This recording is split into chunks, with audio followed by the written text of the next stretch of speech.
y que enseña los caminos de la verdad. Las palabras que oímos decir son espíritu y son vida. Pero ¿quién es digno de abrir el libro y del sello? Tú solo, tú que diste tu vida por nosotros y nos compraste para Dios con tu sangre. Danos a conocer los misterios del reino de Dios y las inagotables riquezas de tu corazón. Descubrirnos los tesoros de la sabiduría y de la ciencia de Dios que en ti se oculta. Haz que tu palabra penetre en nuestras almas, guíe cuando nuestros pasos, ilumine nuestra senda, hasta que la luz de la vida se disipe en las tinieblas. Tú que vives y reinas por los siglos de los siglos. Amén. Bueno, perdonad porque hoy se nos ha ido un poquito el tiempo, un poquito bastante. Entonces pues vamos a tener menos tiempo de charla, pero acabaremos sobre menos cuarto, como otros lunes, ¿no? Reiteramos nuestra enhorabuena a Paqui y lo que ha dicho el padre me sumo. Es decir, desde hoy adquirimos todos el compromiso, si es que no lo teníamos ya, de traer cada uno del brazo una persona. El próximo lunes se dobla el salón, tenemos que abrir las puertas de atrás. Ojalá. Bueno, estábamos viendo el libro de Apocalipsis y concretamente la introducción. Pero una introducción que está siendo más larga de lo habitual, pero porque lo requiere el tipo de escritura que es la apocalíptica, llena de signos, llena de símbolos. Ya sabemos de las dificultades del autor para expresar lo que le está siendo revelado por el Señor, y le faltan palabras, ¿no? Y habíamos empezado a ver algunos signos, símbolos, números, y concretamente con los números nos quedábamos la semana pasada hablando del 6. Y alguien me preguntó ya que si ese número era el número de la bestia, y justo, efectivamente, porque es uno de los que más suena, hablando de Apocalipsis, ¿no? Y es que el 6 representa la imperfección radical. Con independencia de que en su día estudiaremos las distintas interpretaciones que los exegetas dan al 666, al número de la bestia, podemos ver la imperfección aumentada por 10 veces con un 6, por 100 con otro, o tal vez lo contrario, nos indique que la imperfección del 6 es que por más 6, 6, 6 que se vayan aumentando, jamás llegará al 7, que puede simbolizar, como veremos, eso, la imperfección de la imperfección de la imperfección. Pero ya llegaremos a ese punto y recordaréis esto que acabamos de leer. El 7. El 7 es la cifra sagrada por excelencia y simboliza la perfección y la plenitud. Es el número que rige el ritmo sacro del tiempo, semana, año sabático. El año séptimo dejará de descansar la tierra, dice el Éxodo, por ejemplo. El año jubilar, del que habla el Levítico, 7 semanas de años. Y es el número más repetido en Apocalipsis. Ahí está en la plenitud de la Iglesia, hablando de las 7 iglesias del Asia Menor, que veremos, y sobre la que vamos a hacer un pequeño trabajo. Os lo adelanto para que nos preocupemos de tomar notas. Las 7 estrellas, que vimos en el capítulo 1, 7 candelabros, también del capítulo 1, 7 espíritus de Dios, que veremos en el capítulo 4, y así sucesivamente. 7 copas, 7 trompetas, 7 sellos, etcétera, etcétera. Una cita curiosa respecto al interés del libro por el 7, vamos a leer Apocalipsis 21:9. Lo tenemos a mano, es el último libro de la Biblia, sencillito de buscar, y el final del libro prácticamente es el capítulo 21.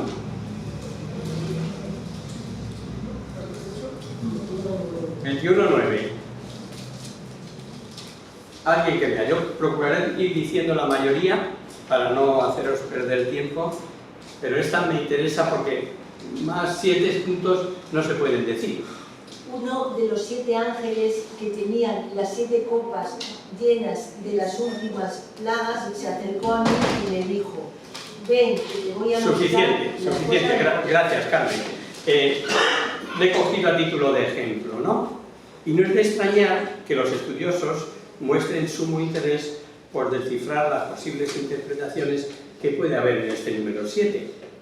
No faltan quienes piensan si en este 7 se está revelando una nueva creación, a una primera creación basada en el 7, 7 días o 7 épocas, con un progreso en la universalidad de las cosas, luz, sol, aves, peces, ganados. Si recordáis el libro del Génesis, tendríamos aquí, en Apocalipsis, la revelación de una segunda creación que podría ir, en el periodo que sabemos que comprende el Apocalipsis, de la cruz a la segunda venida de Cristo. Serían 7 épocas de la misma Iglesia universal que acabarían con el juicio final. Los signos cósmicos, no se pueden tomar al pie de la letra. Podemos ver que Dios rige todo, domina todo, le obedece la creación entera, pero no podemos tomar literalmente, por ejemplo, el cataclismo que narra el capítulo 6 del Apocalipsis, anunciando ese sol negro, la luna de sangre, las estrellas sobre la tierra, etc. No obstante, aunque hay muchas citas semejantes, el capítulo 8 también, del 8 al 12, en la que anuncia sucumbir la tercera parte de los ríos, los astros. Y aunque lo que vamos a decir, no sabemos que lo haya dicho ningún exegeta, hoy se podría fijar bien lo que os digo, en sentido literal, sin que repugnase a nuestros conocimientos. Hoy sabemos que sería posible y que podía tomarse en sentido literal, con que se ligasen 2 potencias con sus bombas atómicas para que sucumbiese la tercera parte de todo, como dice el libro. Pero una cosa es que pueda darse y otra cosa que haya de tomarse en sentido literal. Vamos a ver algo sobre colores. El blanco. ¿Qué nos sugiere el blanco? Pues pureza, victoria, alegría, color de las ropas de los salvados, que nos narra el capítulo 7, y el color del caballo del vencedor, que nos dirá en el capítulo 6. El rojo.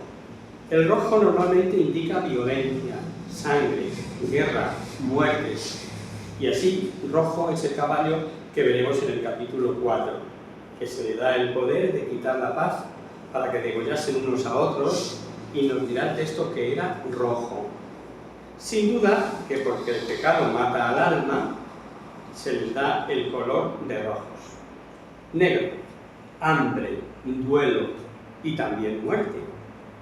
Color del caballo, que da ahí en el capítulo 6, que con su balanza habla del racionamiento, de hambre, de precios exorbitantes. Lo menciono por encima porque tengamos conocimiento y porque no nos suene raro luego cuando lo vayamos leyendo, cuando lo vayamos encontrando. Escarlata, impresionante, impresionante nos resultará contemplar en el capítulo 17 la gran ramera, embriagada de sangre de santos y mártires y madre de abominaciones, como dice el texto, pues nos dice que estaba vestida de escarlata, color propio del vicio, del lujo. Verdoso. El color verdoso indica peste y muerte, por peste y hambre. Repitamos que el autor no se propone describir visiones imaginables y coherentes, sino que acumula cifras, símbolos, colores, sin preocuparse de su coherencia. Se vale de todo eso para expresar las ideas que Dios le sugiere y traduce en lenguaje apocalíptico las ideas recibidas de Dios. Si, por ejemplo, sabemos ya que el número 10 puede revelar abundancia y que el cuerno es símbolo de fuerza y el 7 de plenitud, no nos extrañará que viera la bestia con 10 cuernos y 7 cabezas, abundancia de fuerzas y plenitud de maldad.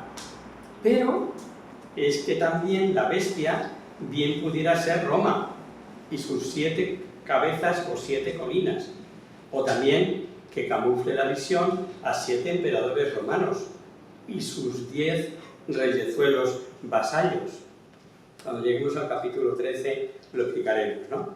Y cuando aparezca la bestia, por ahora saber que no me tengo que romper la cabeza para ajustar 10 cuernos en 7 cabezas.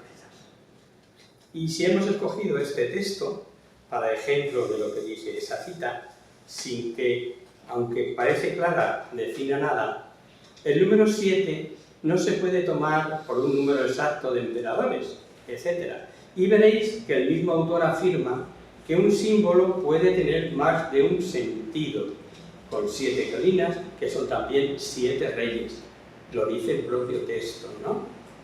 Y hay también símbolos de muy sencilla interpretación. Por ejemplo, ¿quién no sabe que cuando el león ruge, cuando va a devorar, y su rugido hace temer a los pastores, dice Amós, en el 3:8? Rugiendo el león, ¿quién no temerá? Pues también veremos este simbolismo en el capítulo 10 de nuestro libro. El silencio, otro símbolo que indica que se aproxima algo importante, algo de gran expectación. Dice Sofonías en su primer capítulo: silencio en la presencia de Yahvé, porque se acerca el día de Yahvé. Y en Apocalipsis, al abrirse el 7º sello, nos dirá: se hizo un silencio en el cielo. Por tanto, se trata de algo importante. Algo importante. Muchas de las revelaciones se referirán sin duda a tiempos y persecuciones que corresponden a la época del autor, a la vida de la primitiva Iglesia. Otras se referirán a tiempos finales de la Iglesia, y de unas a otras bien pudiera estar comprendido toda la historia de la Iglesia. Como una curiosidad interesante, ¿habéis visto la película En busca del arca perdida? Sí, hace unos años ya de la pusieron. Pero bueno, a lo mejor os acordáis de algo. ¿Dónde está el arca de la alianza? Pues para el pueblo escogido, el arca significaba la presencia de Dios. Era como la morada de Dios. Y de ahí que peregrinase constantemente con Israel, también llamada Arca del Testamento, pues allí se guardaba la ley. Pero el mensaje es ascendente. Dios va manifestando sus atributos a medida que el hombre es más capaz de ir asimilándolos. Y ya en tiempos de Jeremías, cuando profetizó el pueblo mesiánico, anticipó. Leo, Jeremías 3:16. Llegará un momento en el que ya no se hablará del arca de la alianza, no se acordarán de ella, ni se hablará ni se preocuparán de ella.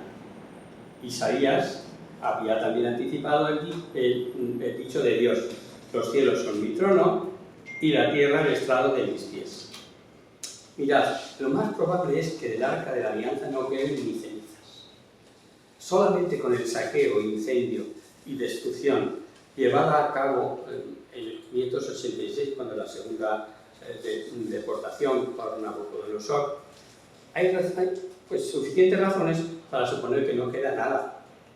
Y aquí el dato curioso, que lo traigo aquí pues, como una curiosidad, al que hicimos alusión. En el segundo libro de los Macabeos, ya los que tenéis la Biblia ahí buscando, 2 Macabeos 2, del 4 al 8, leeremos que apareció un documento. Ojo, no dice que fuese cierto lo que el documento decía, sino que apareció un documento, lo que ya es muy significativo.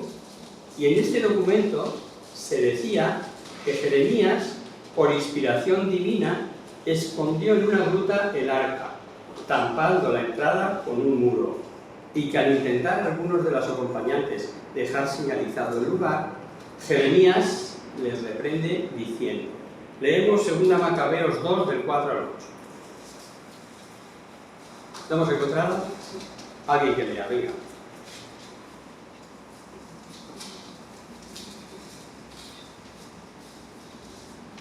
Entonces el Señor hará conocer nuevamente esos objetos y aparecerán la gloria del Señor y la nube, como aparecieron en tiempos de Moisés. Eso es. Este lugar quedará desconocido hasta que Dios vuelva a congregar a su pueblo y tenga misericordia de él. Entonces, como ha leído Luis, dará a conocer el paradero de esas cosas y aparecerá su gloria, etcétera, etcétera. Sabido esto, y anticipándonos al capítulo 11, cuando el libro nos relate la llegada del reino de Dios, el juicio de los muertos, las recompensas de cuantos temen a Dios, etcétera, etcétera, leamos una interesante cita. Esta sí la vamos a leer. Apocalipsis 11, 19.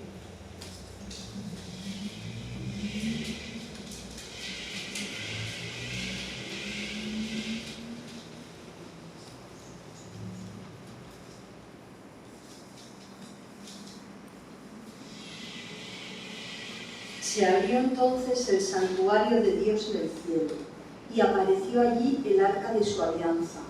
Correcto, lo estudiaremos también en su día. Tal vez, como sabemos por San Pablo, que al final de los tiempos se convertirá el pueblo judío, sea todo un símbolo volver a ver su arca. Esto, donde más claro Pablo habla, es en la carta a los romanos, y más concretamente en el capítulo 11, ¿no? Y siguiendo con esta introducción, antes de comenzar el estudio del texto, veamos algo sobre autor, fecha y lengua en que se escribió. Comenzamos por la lengua, que es la que ofrece menos dudas. El Apocalipsis fue todo él escrito en griego. No el griego clásico que pudo usar, por ejemplo, Homero, sino un griego vulgar, un griego que se le conoce como koiné. Ya nos suena, a los veteranos nos suena este griego, ¿verdad?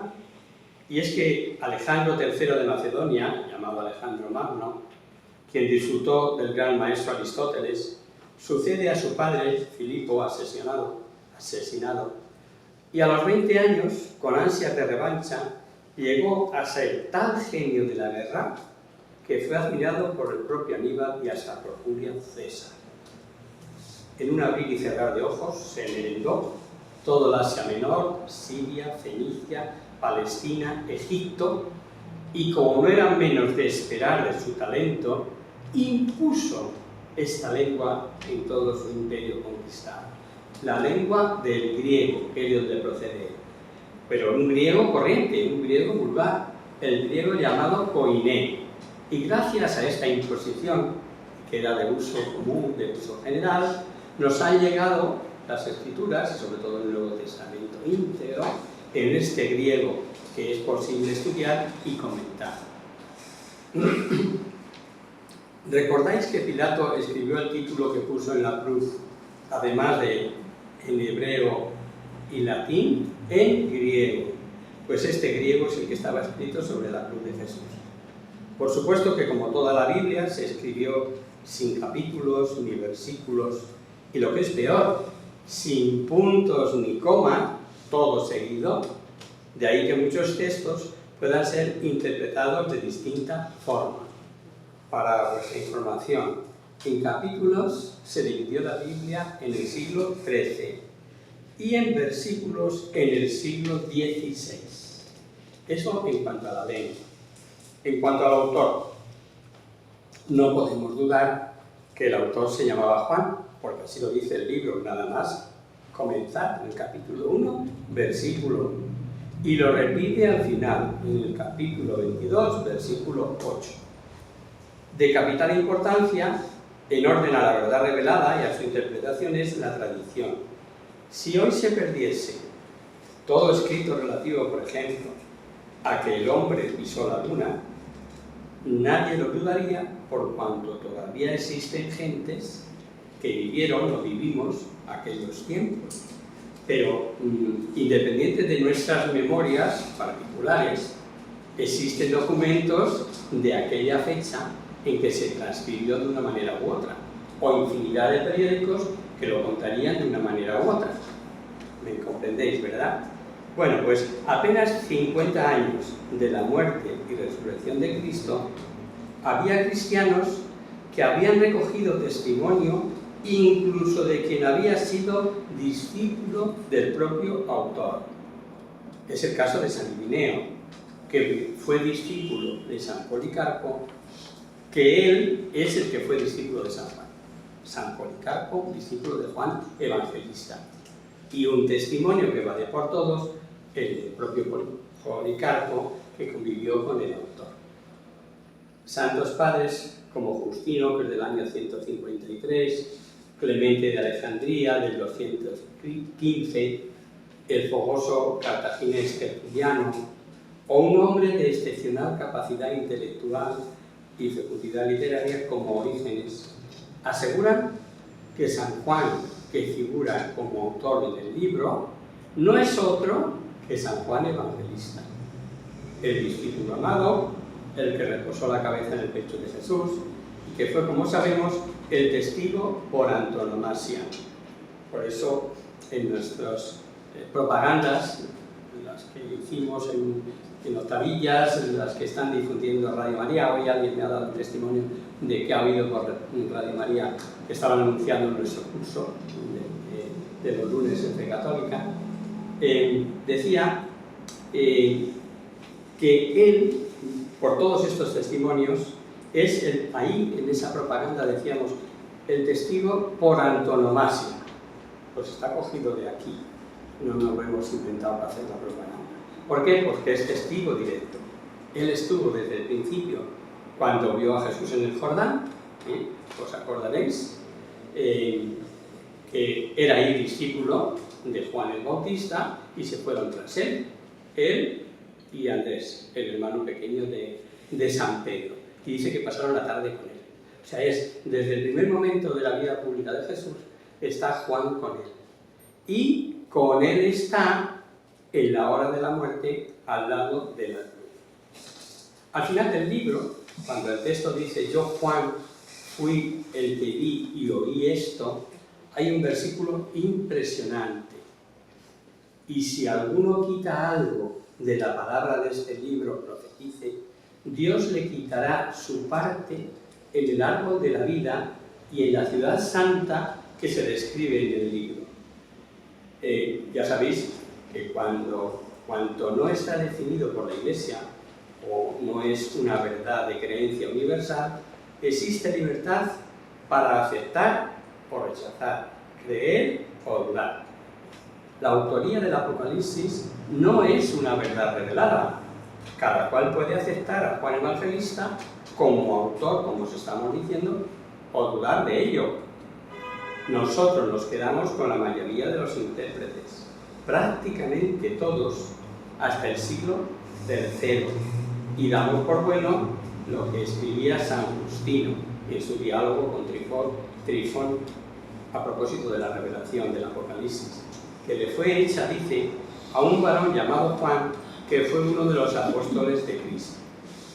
Igualmente tiene suma importancia el testimonio del llamado Fragmento de Muratori, un catálogo cuyo original es del siglo II también, de fines del siglo II. Y a partir del siglo III, no todos empezaron a aceptar como autor del Apocalipsis a San Juan Apóstol. Como, me parece que nos quedan 3 minutos. Como entre los que vivaban había personajes de la talla de San Dionisio, de San Eusebio de Cesarea, es de interés analizar las razones que tenían estos autores para rechazar la autenticidad del apóstol San Juan como autor de Apocalipsis. Y para que mejor comprendamos, no sé si algunos quizá lo conocisteis, al padre Martín de Sierra, un gran mariólogo, que aceptando verdades reveladas sobre la Santísima Virgen, y dice que de buena gana aceptarían, desearían decir sí, que es así, pero se ven obligados a rechazarla porque en estas cosas ocurre con las cerezas, tiras de luna y salen 5. Y ahí tenemos el caso de Lutero, que al final tuvo que hacerse luterano. Empezamos por una cosita, negamos no sé qué, luego negamos, y o acabas diciéndolo todo lo que a ti se te ha ocurrido decir, pues ya no hay cuenta atrás. Bueno, pues hay en el Apocalipsis un problema que además en su día estudiaremos a fondo y que ha sido objeto de controversia y ríos de tinta. Es el famoso milenarismo. Por supuesto no nos vamos a meter ahora, puesto que lo vamos a estudiar. Como os decía, con esto vamos a terminar, ¿no? Sí, acá se ha terminado el tiempo de lo que marca. Decía que hay interpretaciones erróneas sobre este milenarismo y que lo estudiaremos en su día con todo detalle. Y por eso piensan la gran mayoría de los detractores que no aceptan que el autor sea San Juan, sabiendo quién es San Juan, cuando dice estas cosas en el Apocalipsis. Porque ¿qué es esto del milenarismo? Me suena a miel, ¿verdad? Pues sí, por ahí va. Pero quiero como dejaros con la miel en los labios. Y el próximo día termino este pasaje que hace referencia al milenarismo. No vamos a hablar del milenarismo el próximo lunes, sino que os explicaré en qué consiste. ¿Vale? Pues venga, así lo dejamos. Prometido. Prometido. Dejamos a la Virgen. En el nombre del Padre, del Hijo y del Espíritu Santo. Amén. Virgen, bella como la luna, delicia del cielo, que no y se contemplan los ángeles. Haz que nosotros, tus hijos, nos parezcamos a ti, y que nuestras almas reciban un rayo de esa belleza mía, que no recae con los años, sino que viene de eternidad. María, sol del cielo, despierta tu vida donde haya muerte, e ilumina los espíritus en que haya tinieblas, reflejándote en el rostro de tus hijos.